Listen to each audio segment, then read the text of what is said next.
Good morning. We are here to discuss and figure out how we are going to kickstart business in the hotel industry. We have been on the limelight for quite a while, and because our business literally stopped the moment COVID-19 pandemic hit the world. So I'm with the heads of business developments for leading hotels in Nairobi. So I'll ask each one of you to introduce yourselves, and then we can start today's discussion. Okay, so hello everyone. This is Eva Mwangi.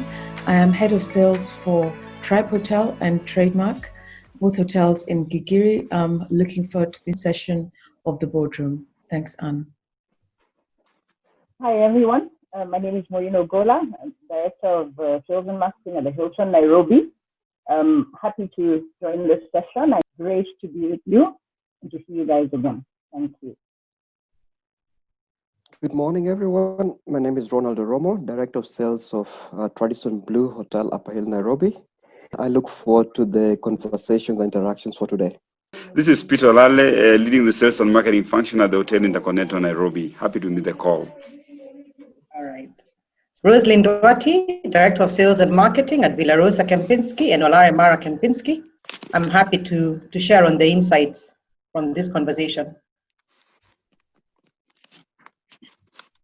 I am Noma Maru from Movenpick Nairobi. I'm Director of Sales and Marketing, and lovely to see all of my colleagues on it as well. So look forward to the discussions. Thank you. Thank you. Now, an update from the source market. The UK gave guidelines on air travel, which was quite positive because that means that they are ready to open their travel across the world. And also, one of the things that came up is that they are looking at probably, or their suggestions that they open the travel corridors such that they open inter-travel between countries with lower infections or lower infection rates. How does that impact us, especially knowing that UK is one of our key source markets? So Maureen, maybe you give us an overview of that. Okay, I think one of the things that we all agree on is that definitely the world has changed, and it's changed in just a matter of days. So a very different place, no longer the same. I think for every market it's different. We have also seen airport schedules shared from various countries when they're expecting to open up. It's good news about the UK, but I think also it's going to take some time. Different people are acting differently. The certain markets that still think that there'll be a second wave, either late in the third quarter or the fourth quarter. So of course, it also has an impact on projects and the business travel. So some of them you hear pushing until even 2022. So what's going to be interesting is just to see how it will come in. I know a contentious issue with the UK was, of course, traveling there, then you still have to quarantine, or somebody who travels out has to come back and quarantine. So that'll be interesting to see how it happens, because of course more travel dates will be needed. But again, it's just interesting to see as these countries open up, they're carefully balancing rates of infections and all the situation on the ground for them. So that's interesting, but it's good to see activity overall. Mm-hmm. Again. Yeah. Ronald, how is that statement? How do you feel about it in terms of our source markets starting to open up, but giving terms and conditions in terms of maybe travel between countries? Do you feel that it could be having an impact on your business in a very short time? And thank you. I look at it from two angles. One, it's quite positive that the UK is ready to open up its airspace. That means they want to get back onto business. It's definitely going to be a new normal. But the flip side of that is, just as correctly as you'd put in the beginning, where they're looking at traveling to countries with less infection. Now, unfortunately, for us, it's the reverse because our infections are in the hundreds reported on a daily basis. So as much as they're ready to travel, as much as they want to do business, they'll also be very cautious to where they want to do business. As it is right now, we are yet to get to, in my own opinion, yet to get to that level where we've contained the number of infections. But also on a positive note, we're seeing a number of recoveries, which is very positive as well. So it might not be immediate in terms of the corporate traveler, in my opinion, but I see that towards the end of Q3, Q4, where we'll see a little bit of corporate trying to trickle in for essential service because business has to be done. Yeah. And Rosalind, how do you feel about the sudden the opening of the source markets and their terms and conditions, as with regards to the countries that they are traveling to, and the guidelines they are giving? Do you feel that it has an impact on your business? Okay, thank you, Anne. What I'm seeing is that they are opening up to also the regions that are closer to them. Mm-hmm. So it's if it's the UK, if it's the Emirates, like for example, because UAE is also a source market for Kenya, they're opening up into markets that are, of course, first UAE and the wider Gulf, and then there's Europe. So I'm not seeing like immediate movement into even Africa. So I see that our business will not be impacted immediately. We will see the results of that opening up later on. In my opinion, I go with what Ronald has also just said. Our results may be felt probably Q3, even Q4, and even into early 2021. It's not immediate. Mm-hmm. But our activations towards the same then could start, within at some point this year, to just keep the destination alive and to keep the destination as top of mind. Okay. But I still feel it's more of wherever the airlines are opening up or the countries are opening up, they're still opening up within their regions and within the restrictions of COVID areas with less cases. Okay. Peter, we have seen some interesting conversations going on between Kenya, Uganda, Tanzania, in terms of the testings that are going on at the borders and the cases that are being reported by the three countries. Looking at leisure being one of our key segments, and leisure cuts across these three countries. Do you feel that this could hinder our recovery in terms of leisure as a segment? Thanks, Anne. I think when you look at the East Africa, I think we still have a bigger problem in with the one or two neighbors. Namely, we have an issue with Tanzania at the border. Mm-hmm. We have an issue also partly with Burundi in terms of the control measures that they have in place. Where we see opportunity in terms of immediate travel between us and Uganda and Tanzania. Why? Because the three countries have been working very closely in terms of managing the border control and the health protocols that are in place. So this may not when you look at the situation at the border, this will obviously impact our leisure travel.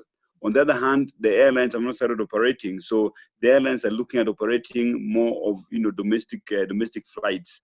So even if the airline were to start operating, similarly, the countries will only want to ensure that the proper measures at the point of entry that are so stringent that will give the traveler the confidence to be able to go into one country to the other. So as at now, I do not foresee that impacting our domestic business or our leisure travel from the region. It's possible in another 3-4 months from now, but in the short term, I don't see that happening. There's still lots of fears across. in terms of the measures that one country, what our neighbors have basically put in place, and that will definitely impact our leisure business going forward. Nilma, what are your views regarding the same? I echo with Peter. I think it's definitely going to impact the leisure business because I don't think the borders are yet in that readiness for the measures. I think for us as a country, we have taken a lot of measures in terms of safety and all, but them, I don't see that being so ready. Although Tanzania is saying that they are COVID-free, which I don't know how that is into perspective, but I think that will definitely not help in very close. It will probably take long term. The other thing is also leisure travelers will, going forward and also thinking forward from other countries, not only domestic, being quarantined for 14 days, a leisure traveler will not be, used to that kind of pattern because they normally come on a span for 1 or 2 nights. So having a leisure traveler pay for 14 nights to be, coming from a different border, be it Uganda or Tanzania, will be high tall order. So I think it will not be immediate, but we will have to look at how we're going to be close connected again so that we can, get some leisure travelers from this country. Okay. Now, corporates have started giving us guidelines and checkpoints on areas they'll be looking at if we are going to be compliant and if they are going to be giving us business. I know quite a number of multinationals have sent in some forms and some guidelines for us to fill in so that they see how compliant or how ready we are or what health and safety measures we've put in place as hotels, even as they prepare to travel. Now, Ronald, just to take me through, have you received any and how is that going for you? We have received, of course, not formally, but verbally in terms of the calls that we have with them. And we are ready as an institution to make sure that the protocols and the safety measures are in place in compliance with the WHO and, of course, the government of Kenya through the Ministry of Health. And what comes out and what is most important and key is, number one, hygiene. Hygiene is number one. They want to make sure that the place is clean, frequently sanitized. They want colleagues or staff members to be wearing masks, looking at setups in terms of the food outlets, the 1.5 meter distancing that is kept in place, the check-in protocol experience, they're also very keen on that. The rooms, how the rooms are cleaned out, how the room amenities in place, those was also very, very critical. And of course, and most importantly, the conference space with the 1.5 meters distancing. So there's a lot of inquiry in the sense that how many people can be taken in within a certain conference space. And we are seeing a reduction of the same. So the inquiries are also coming in small numbers. They're not as huge as previously where one room can take 50 people. That has changed. You find a 50 capacity room now will maybe take 20, 23, just to make sure that all the protocols are observed. Okay. Maureen, how is it going for you? Do you have any guidelines that have come your way and you're trying to comply? Yeah, well, one of the things, of course, is brand guidelines, which Hilton will be launching in the coming week. I'm sure that you see on LinkedIn, you probably have seen the various areas of emphasis in the room. Of course, it will touch across meeting rooms. But then also I'd like to point out that there's local protocols as well that we have to abide with. Those have been out. I've not seen anything so enhanced on meeting rooms yet, but I believe something will come out because we'll be looking at, of course, brand protocols, but you also have to look at country protocols to go with on that. When you talk of protocols, for me, the most interesting thing is I think we have to look at the big picture that even the travelers won't just be looking at, it's just the hotels that have protocols and the airports.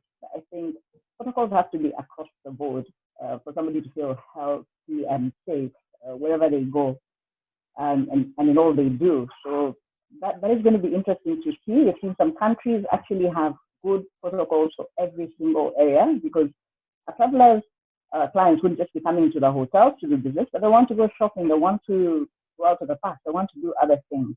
So that's a food for thought for us, protocol, because those have to support what protocols we have in place at the hotel. Mm-hmm. Rosalind, do you feel that some of the guidelines or some of the terms that are being laid out might be much more than what the guidelines that we've been given by the Ministry of Health? Do you feel that you might need to go an extra step for you to comply if you really want to grab business from some of the multinationals? Yeah, thanks for the question, Anne. Absolutely, because right now our war is a hygiene war. It's not even, I think Kenya, we're always fighting the terrorism and are you a safe hotel war? But now we are in a how hygienic and how prepared from a care perspective are you as a property, are you as a chain, are you as a business? So we are finding that not only even for us, the big hotels here, but even from the smaller eateries, you want to see hygiene practiced and you want to see the showcase of hygiene. So our levels of extra cleanliness, hygiene, the touch points, which are very high, sanitization has to be at optimal levels. So that of course calls for greater view. We're saying that what used to be back area activities and operational activities that we were hiding from view of the guest have now become front area activities. The guests actually want to see you cleaning. So, and that does affect business because subliminally that speaks to the mind of the customer. If I've seen hygiene showcased in a very big way, then it just raises my level of belief and trust that the product is safe and ready to do business. So I think it calls for all of us to just increase our levels of hygiene and our levels of operational hygiene, staff hygiene, because those are the people who are interacting with the guests. Even for ourselves who are selling, it'll change in terms of even how we interact when we visit their offices. Are you keeping the distance? Do you have a little sanitization bottle in your bag? Are you wearing a mask? And just change our entire presentation in very many touch points and very many areas. So yes, it's going to call for us to take our hygiene levels to the ultimate. Okay. Nilma, do you feel that there's some gray areas that are not being addressed even as we prepare for business during the COVID era? I think as a country in Kenya, to speak for it, I think yet in terms of preparedness, if we do open the economy, I still feel there's some gray areas that are not addressed in terms of healthcare. I constantly get that feel of healthcare, we're not fully ready yet. Despite, like other countries that they have opened the economy, they have taken their necessities in terms of precautions, but their healthcare is still at the utmost. That should the level of infections do increase, there's a plan. So I still feel that's a gray area which they've not yet addressed, although I saw that they were planning about 30,000 extra beds to plan by end of this month, something like that I saw, but still I feel the healthcare is still a gray option for us, especially in Kenya. Okay, all right. Yeah, quite a concern there, and that takes me to the next question. We've seen an extension of 30 days in terms of cessation of travel, meetings, and schools and gatherings, and of course, when you talk about gatherings, it comes back to us in terms of meetings and incentives. Do we feel that the 30-day extension has delayed us further in terms of the strategies and the plans that we had in place? Peter, maybe you can start off.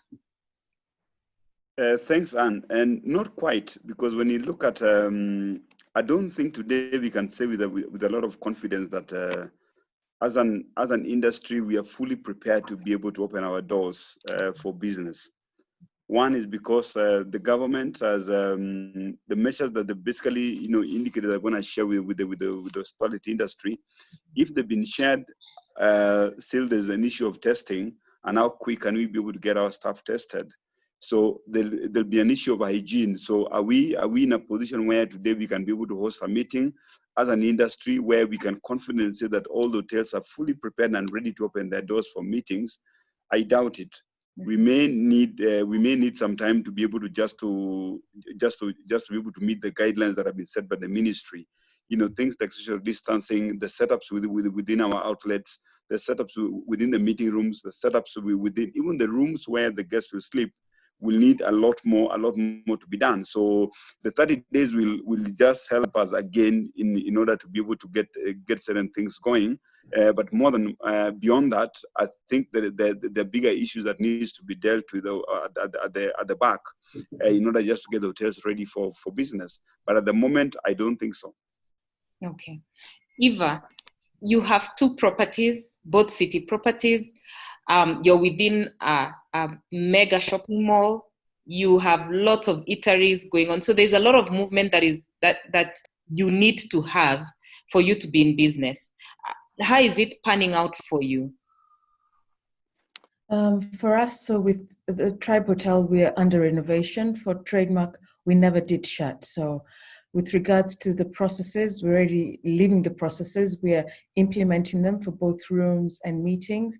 And the 30-day question you asked earlier definitely delayed our plans because we were looking to just keep rolling. It's delayed for 30 days, but within these 30 days, what we're seeing is the smaller gatherings of less than 15, we're getting the bookings. So we're utilizing the meeting rooms that we used to use for breakout rooms a lot more than we would have thought.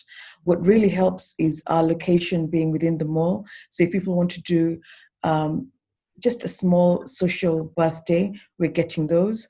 If they want to have a small wedding of 15 people, surprisingly, they're happening. We're getting those. And that's real and live. And I think being near a residential area and within a mall helps us. Our outlets as well, we've opened them. And we've opened them with the new rules. We've had signage and the procedures in place as directed by the government. And it's working. So it's possible. But I also understand for the hotels that hadn't opened, the process of opening is not easy, because we never shut the hotel. When it came to opening the restaurants, we had to go through the process. We had to go through the testing. So what Peter Lally is saying is real. If you need to open from scratch, it's not easy. Where I'd pose this, and maybe the government can help, is for the hotels that did shut and the outlets, how do you assist them to open quickly, but maybe giving guidance and just laying out what the process is now, because it's definitely new, just to help them open. But for us within the mall, we're just continuing with business and waiting for the 30 days to ramp up even more. Okay. And in terms of the health and safety protocol, you've opened the restaurants, so you've ticked every box that has been given by Ministry of Health. However, we see that the multinationals or the corporates are coming up with further requests or expectations when it comes to the health and safety checks for the properties. Have you received that, and how is it going for you to make sure that you comply in terms so that you can get back to business with them?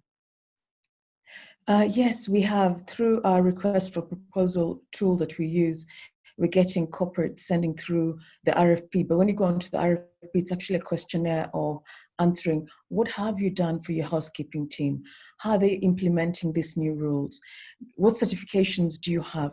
We're getting all the questions that you would normally get when you're setting up the tool, but now they want to know the new information based on COVID. What have you done differently? What are you giving to guests on arrival that shows you're now taking into consideration we have a pandemic that happened? Yes, we're receiving them. Thank you for creating time for to be here. So let's keep engaging so that we walk through this together, we share ideas, and we run successful businesses. Asante sana.